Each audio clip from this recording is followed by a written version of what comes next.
Je voudrais énumérer quelques médias mensonges à propos de l'immigration sauvage que nous entendons régulièrement à travers la propagande politico-médiatique. Le premier de ces mensonges, c'est de vouloir faire le lien entre ce que les Européens ont connu autrefois, notamment durant le début de la Seconde Guerre mondiale, à travers l'exode. On voudrait nous faire croire que nous devrions nous apitoyer sur le sort de ces masses innombrables d'immigrés en souvenir de ce que nos ancêtres eux-mêmes ont traversé les villes européennes pour fuir la Seconde Guerre mondiale. Alors il faut évidemment totalement rompre avec ce message. Pourquoi ? Parce que n'importe quel spectateur qui regardera cette vidéo pourra sans difficulté prendre quelques informations auprès de des personnes qui ont vécu cette période, si vous avez des grands-parents qui ont vécu cette période, ou si tout simplement vous voulez voir les images d'archives de cette période. Les peuples qui fouillaient la guerre en 1940 étaient composés de femmes, d'enfants, de personnes âgées, en aucune façon d'hommes en âge de se battre. En 1940, quand les familles des Pays-Bas, de Belgique, de France fouillaient des villes en guerre, elles se réfugiaient d'une part dans d'autres villes à proximité en paix. Elles n'allaient pas chercher la paix sur d'autres continents, d'une part, et d'autre part, elles fuyaient la guerre en laissant les hommes en âge de se battre sur les lignes de front. Lorsqu'on avait 20 ans, en 1940, on n'abandonnait pas femmes et enfants pour chercher la paix quelque part, on assumait son rôle, ses responsabilités et on se battait. Et c'est une évidence qui semble échapper complètement aux promoteurs de l'immigration sauvage, c'est que lorsque l'on a 20 ans en Syrie, eh bien, on est en devoir de se battre, de choisir son camp et d'assumer ses responsabilités. On n'est pas en droit d'abandonner son pays en guerre pour trouver le confort du matérialisme européen.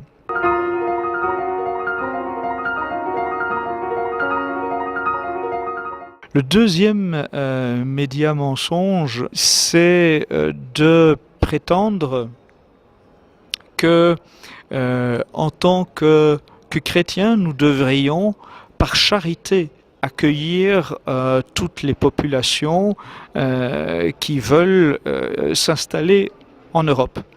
Là encore, c'est une déviance totale par rapport à la tradition de l'enseignement de l'Église catholique.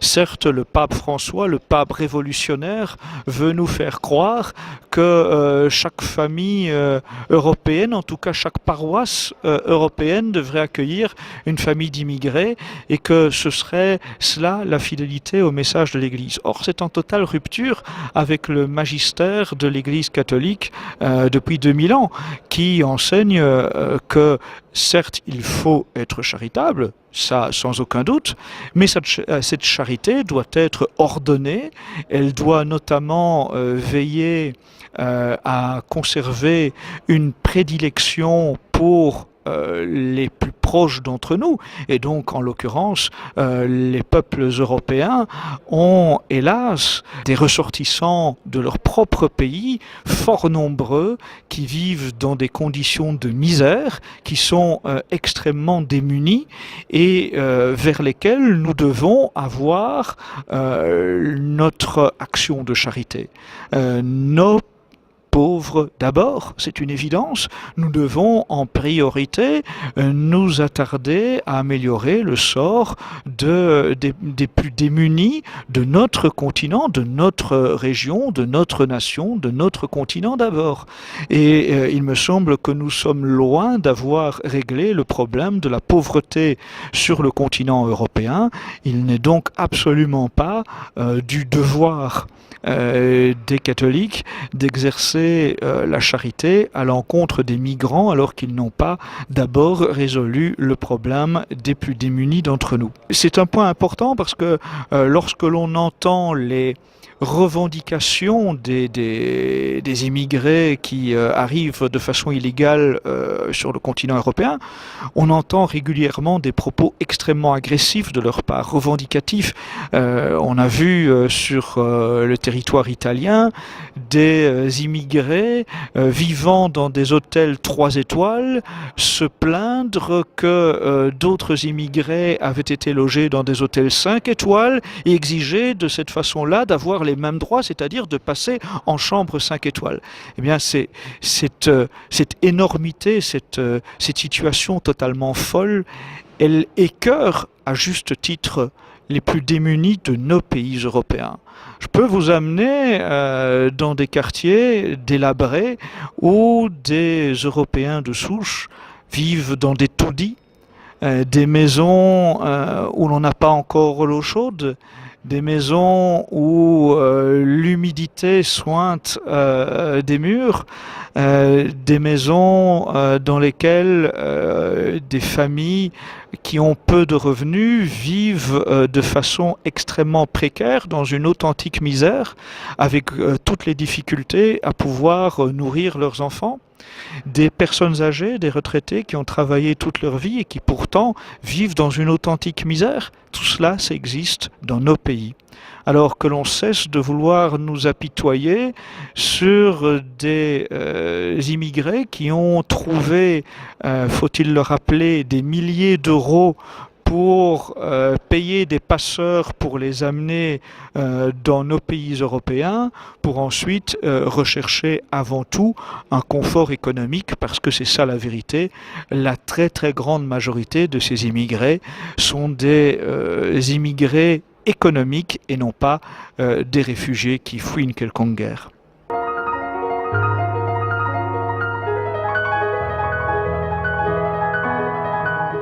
Le troisième média mensonge sur lequel je voudrais que l'on revienne, c'est le fait de vouloir nous faire croire que la majorité des immigrés qui arrivent dans l'Union européenne sont des ressortissants syriens. Là encore, c'est un scandaleux mensonge destiné à vous apitoyer en vous racontant qu'il y a la guerre en Syrie et que donc les immigrés qui arrivent ici fuient en quelque sorte l'État islamique que tout le monde connaît pour ses actes les plus barbares. Or, c'est faux. C'est non pas une majorité, mais une minorité de ces immigrés qui sont des ressortissants syriens. D'abord, il suffit de voir la physionomie des masses migratoires qui arrivent sur le continent européen pour savoir que une très grande partie d'entre eux viennent de l'Afrique subsaharienne. Ils sont du continent noir et ils ne proviennent absolument pas de Syrie. D'autre part, il y a énormément de populations arabophones qui achètent de faux papiers syriens, que ce soit en Turquie, mais de plus en plus que ce soit aussi sur le continent européen. On sait que en Allemagne notamment, des caisses de faux papiers syriens ont été saisies par les douanes. Ils étaient à destination évidemment de ces populations migratoires qui, en acquérant de faux papiers syriens, cherchent à obtenir beaucoup plus facilement le statut de réfugié auprès de nos institutions laxistes. Donc c'est un mensonge évidemment, et il faut le dire, non, les immigrés qui arrivent ici ne sont pas majoritairement des Syriens, bien au contraire, et le seraient-ils? De toute façon, il faut rappeler que, eh bien, en tout cas pour tous les hommes qui sont en âge de porter des armes, leur devoir est de se battre en Syrie et non pas d'arriver ici pour profiter de la paix et du confort et du matérialisme sur le continent européen.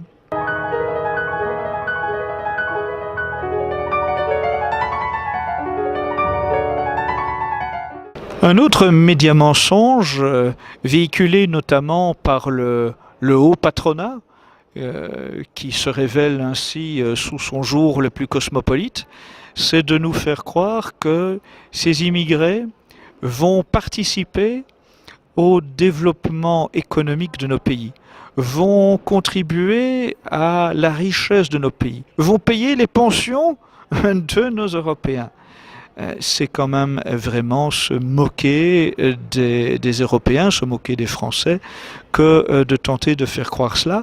Il suffit de voir attentivement ces populations lorsqu'elles sont dans des centres de réfugiés là, ou dans des campements sauvages qu'ils organisent. Regardez la nouvelle jungle à Calais, regardez le campement sauvage du parc Maximilien à Bruxelles, regardez les campements de ces immigrés en Italie, en Allemagne, vous verrez que ces populations-là ne sont pas, contrairement à ce que l'on veut nous faire croire, des élites intellectuelles qui quittent leur pays.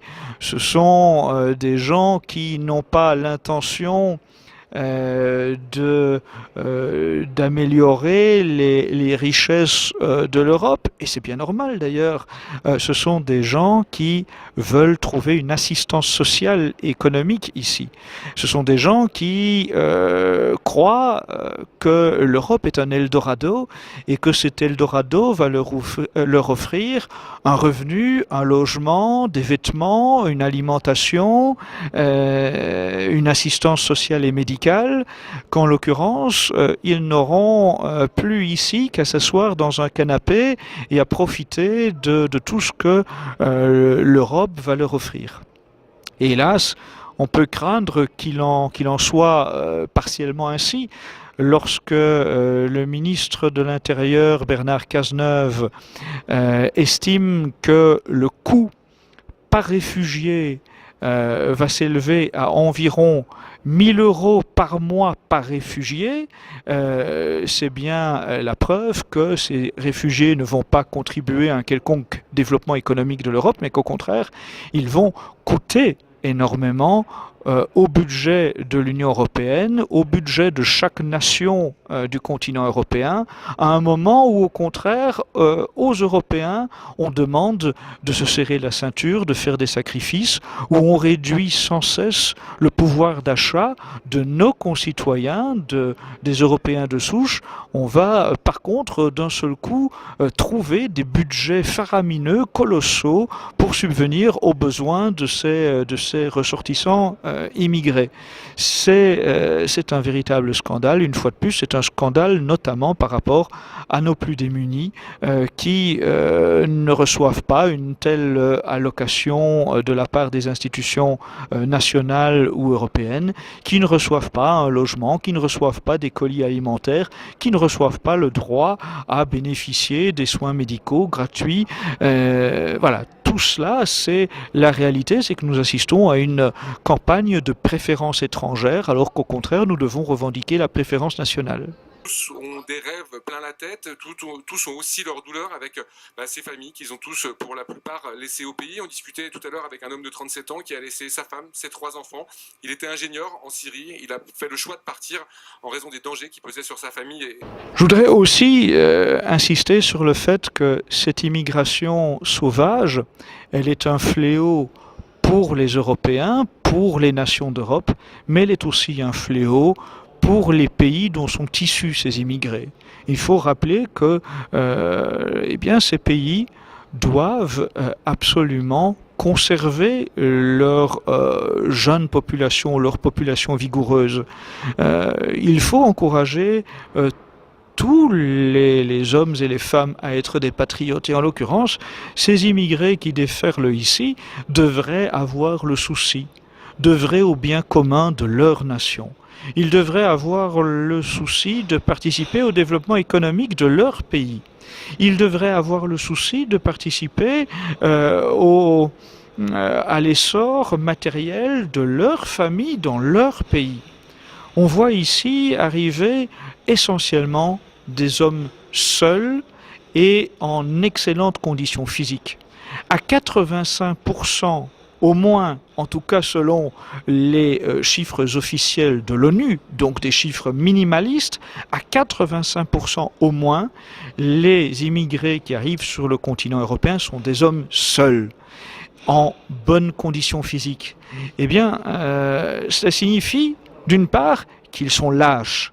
Qu'ils sont lâches parce qu'ils abandonnent leur famille, parce qu'ils abandonnent leurs parents, parce qu'ils abandonnent les épouses ou les enfants qu'ils ont dans leur pays. C'est un scandale. Ils abandonnent leur pays, ils abandonnent leur patrie, ils abandonnent leur famille. Nous ne devons donc absolument pas avoir un quelconque apitoiement vis-à-vis de ces gens-là lorsqu'ils se conduisent de cette façon-là. Nous devons avoir la volonté de faire passer le message sur les autres continents que le devoir de chaque personne qui vit dans un pays en difficulté, c'est d'œuvrer dans ce pays à améliorer le sort de ce pays et le sort de sa famille dans son pays. C'est ça le patriotisme.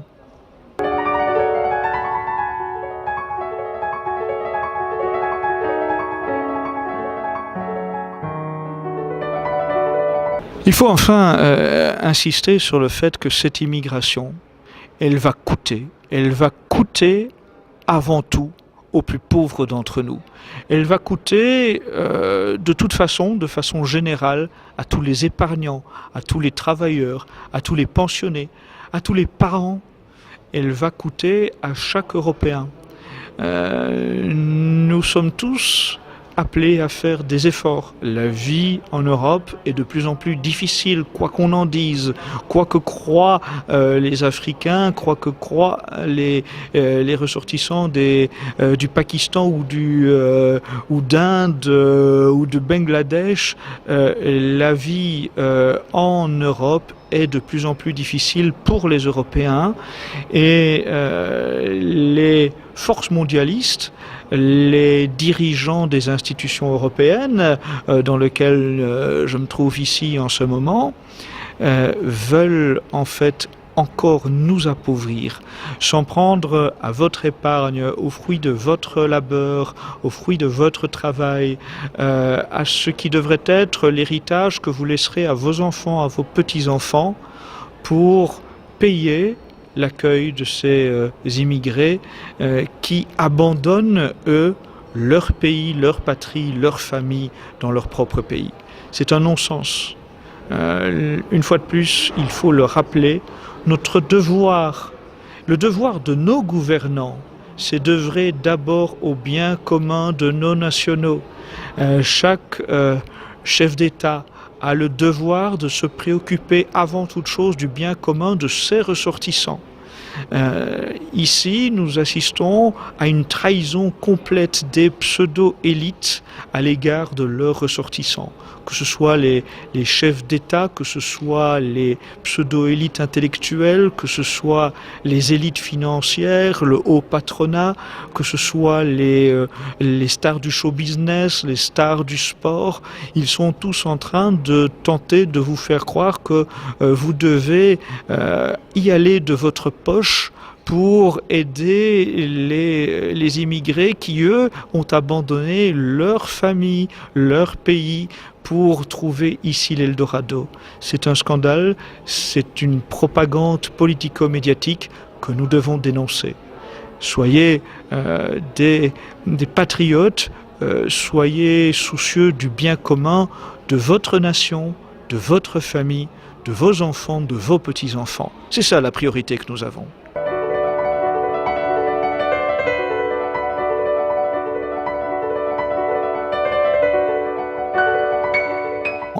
où l'on n'a pas encore l'eau chaude, des maisons où l'humidité sointe des murs, des maisons dans lesquelles des familles qui ont peu de revenus vivent de façon extrêmement précaire dans une authentique misère, avec toutes les difficultés à pouvoir nourrir leurs enfants. Des personnes âgées, des retraités qui ont travaillé toute leur vie et qui pourtant vivent dans une authentique misère. Tout cela, ça existe dans nos pays. Alors que l'on cesse de vouloir nous apitoyer sur des immigrés qui ont trouvé, faut-il le rappeler, des milliers d'euros pour payer des passeurs pour les amener dans nos pays européens, pour ensuite rechercher avant tout un confort économique, parce que c'est ça la vérité. La très très grande majorité de ces immigrés sont des immigrés économiques et non pas des réfugiés qui fuient une quelconque guerre.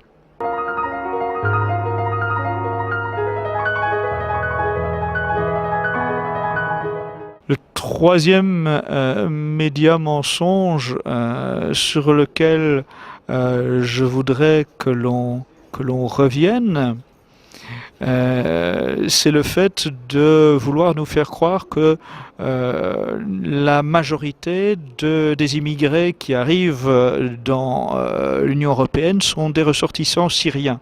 Là encore, c'est un scandaleux mensonge destiné à vous apitoyer en vous racontant qu'il y a la guerre en Syrie et que donc les immigrés qui arrivent ici fuient en quelque sorte l'État islamique que tout le monde connaît pour ses actes les plus barbares. Or, c'est faux. C'est non pas une majorité, mais une minorité de ces immigrés qui sont des ressortissants syriens. D'abord, il suffit de voir la physionomie des masses migratoires qui arrivent sur le continent européen pour savoir que une très grande partie d'entre eux viennent de l'Afrique subsaharienne. Ils sont du continent noir et ils ne proviennent absolument pas de Syrie. D'autre part, il y a énormément de populations arabophones qui achètent de faux papiers syriens, que ce soit en Turquie, mais de plus en plus que ce soit aussi sur le continent européen. On sait que en Allemagne notamment, des caisses de faux papiers syriens ont été saisies par les douanes. Ils étaient à destination évidemment de ces populations migratoires qui, en acquérant de faux papiers syriens, cherchent à obtenir beaucoup plus facilement le statut de réfugié auprès de nos institutions. Média mensonge, c'est de prétendre que, en tant que chrétiens, nous devrions, par charité, accueillir toutes les populations qui veulent s'installer en Europe. Là encore, c'est une déviance totale par rapport à la tradition de l'enseignement de l'Église catholique. Certes, le pape François, le pape révolutionnaire, veut nous faire croire que chaque famille européenne, en tout cas chaque paroisse européenne, devrait accueillir une famille d'immigrés et que ce serait cela la fidélité au message de l'Église. Or, c'est en totale rupture avec le magistère de l'Église catholique depuis 2000 ans, qui enseigne que certes, il faut être charitable, ça sans aucun doute, mais cette charité doit être ordonnée, elle doit notamment veiller à conserver une prédilection pour les plus proches d'entre nous, et donc en l'occurrence les peuples européens ont hélas des ressortissants de leur propre pays fort nombreux qui vivent dans des conditions de misère, qui sont extrêmement démunis et vers lesquels nous devons avoir notre action de charité. Nos pauvres d'abord, c'est une évidence. Nous devons en priorité nous attarder à améliorer le sort des plus démunis de notre continent, de notre région, de notre nation, de notre continent d'abord. Et il me semble que nous sommes loin d'avoir réglé le problème de la pauvreté sur le continent européen. Il n'est donc absolument pas du devoir des catholiques d'exercer la charité à l'encontre des migrants alors qu'ils n'ont pas d'abord résolu le problème des plus démunis d'entre nous. C'est un point important parce que lorsque l'on entend les revendications des immigrés qui arrivent de façon illégale sur le continent européen, on entend régulièrement des propos extrêmement agressifs de leur part, revendicatifs.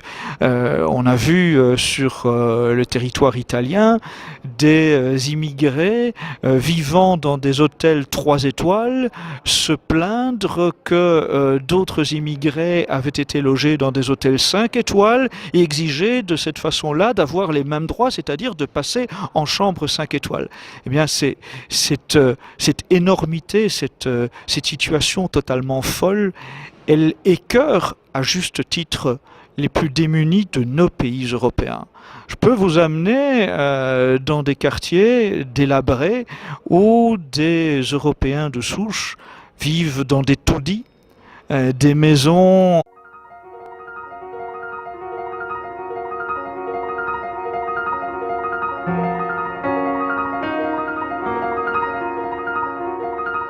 Je voudrais énumérer quelques médias mensonges à propos de l'immigration sauvage que nous entendons régulièrement à travers la propagande politico-médiatique.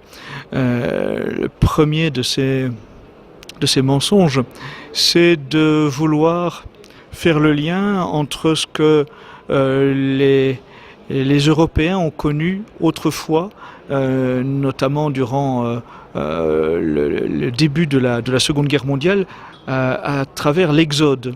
On voudrait nous faire croire que nous devrions nous apitoyer sur le sort de ces masses innombrables d'immigrés en souvenir de ce que nos ancêtres eux-mêmes ont traversé les villes européennes pour fuir la Seconde Guerre mondiale.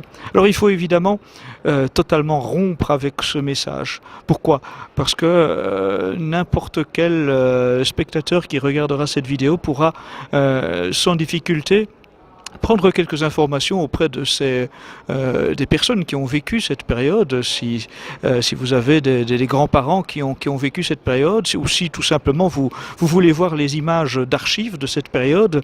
Les peuples qui fouillaient la guerre en 1940 étaient composés de femmes, d'enfants, de personnes âgées, en aucune façon d'hommes en âge de se battre. En 1940, quand les familles des Pays-Bas, de Belgique, de France fouillaient des villes en guerre, elles se réfugiaient d'une part dans d'autres villes à proximité en paix. Elles n'allaient pas chercher la paix sur d'autres continents, d'une part, et d'autre part, elles fouillaient la guerre en laissant les hommes en âge de se battre sur les lignes de front. Lorsqu'on avait 20 ans, en 1940, on n'abandonnait pas femmes et enfants pour chercher la paix quelque part, on assumait son rôle, ses responsabilités et on se battait.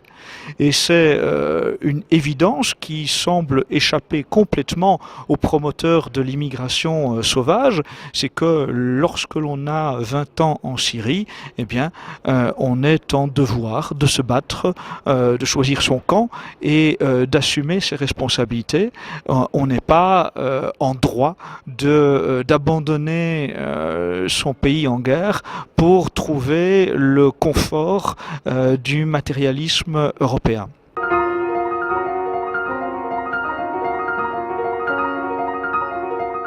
Le deuxième preuve que ces réfugiés ne vont pas contribuer à un quelconque développement économique de l'Europe, mais qu'au contraire, ils vont coûter énormément au budget de l'Union européenne, au budget de chaque nation du continent européen, à un moment où, au contraire, aux Européens, on demande de se serrer la ceinture, de faire des sacrifices, où on réduit sans cesse le pouvoir d'achat de nos concitoyens, des Européens de souche.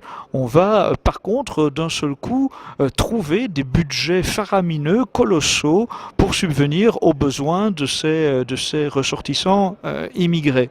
C'est un véritable scandale. Une fois de plus, c'est un scandale notamment par rapport à nos plus démunis qui ne reçoivent pas une telle allocation de la part des institutions nationales ou européennes, qui ne reçoivent pas un logement, qui ne reçoivent pas des colis alimentaires, qui ne reçoivent pas le droit à bénéficier des soins médicaux gratuits.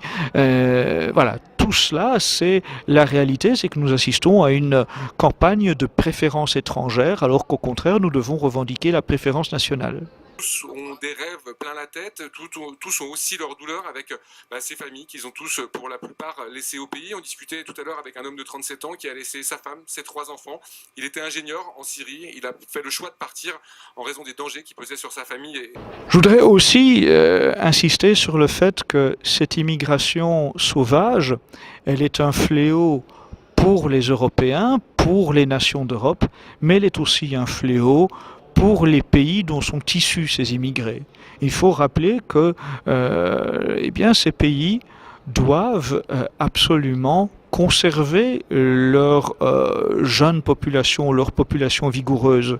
Il faut encourager tous les hommes et les femmes à être des patriotes. Et en l'occurrence, ces immigrés qui déferlent ici devraient avoir le souci d'œuvrer au bien commun de leur nation. Ils devraient avoir le souci de participer au développement économique de leur pays. Ils devraient avoir le souci de participer à l'essor matériel de leur famille dans leur pays. On voit ici arriver essentiellement des hommes seuls et en excellentes conditions physiques. À 85%, au moins, en tout cas selon les chiffres officiels de l'ONU, donc des chiffres minimalistes, à 85% au moins, les immigrés qui arrivent sur le continent européen sont des hommes seuls, en bonnes conditions physiques. Eh bien, cela signifie, d'une part, qu'ils sont lâches. Qu'ils sont lâches parce qu'ils abandonnent leur famille, parce qu'ils abandonnent leurs parents, parce qu'ils abandonnent les épouses ou les enfants qu'ils ont dans leur pays. C'est un scandale. Ils abandonnent leur pays laxiste. Donc c'est un mensonge évidemment, et il faut le dire, non, les immigrés qui arrivent ici ne sont pas majoritairement des Syriens, bien au contraire, et le seraient-ils? De toute façon, il faut rappeler que, en tout cas pour tous les hommes qui sont en âge de porter des armes, leur devoir est de se battre en Syrie et non pas d'arriver ici pour profiter de la paix et du confort et du matérialisme sur le continent européen.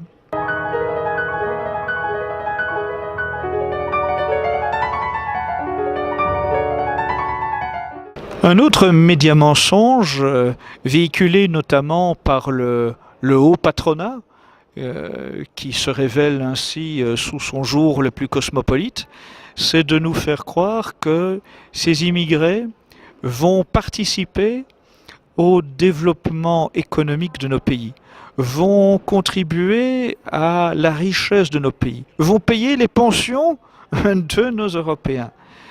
C'est quand même vraiment se moquer des Européens, se moquer des Français, que de tenter de faire croire cela.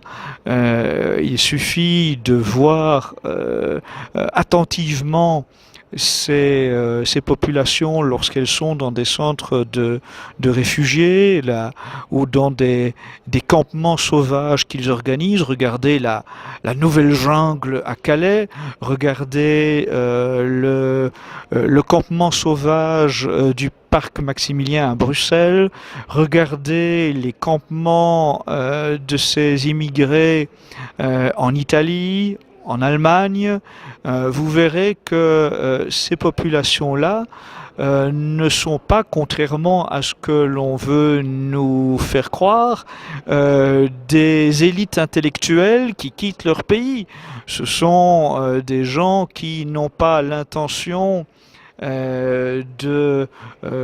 d'améliorer les richesses de l'Europe, et c'est bien normal d'ailleurs. Ce sont des gens qui veulent trouver une assistance sociale et économique ici. Ce sont des gens qui croient que l'Europe est un Eldorado et que cet Eldorado va leur offrir un revenu, un logement, des vêtements, une alimentation, une assistance sociale et médicale, qu'en l'occurrence, ils n'auront plus ici qu'à s'asseoir dans un canapé et à profiter de tout ce que l'Europe va leur offrir. Et hélas, on peut craindre qu'il en soit partiellement ainsi. Lorsque le ministre de l'Intérieur, Bernard Cazeneuve, estime que le coût par réfugié va s'élever à environ 1 000 € par mois par réfugié, c'est bien la preuve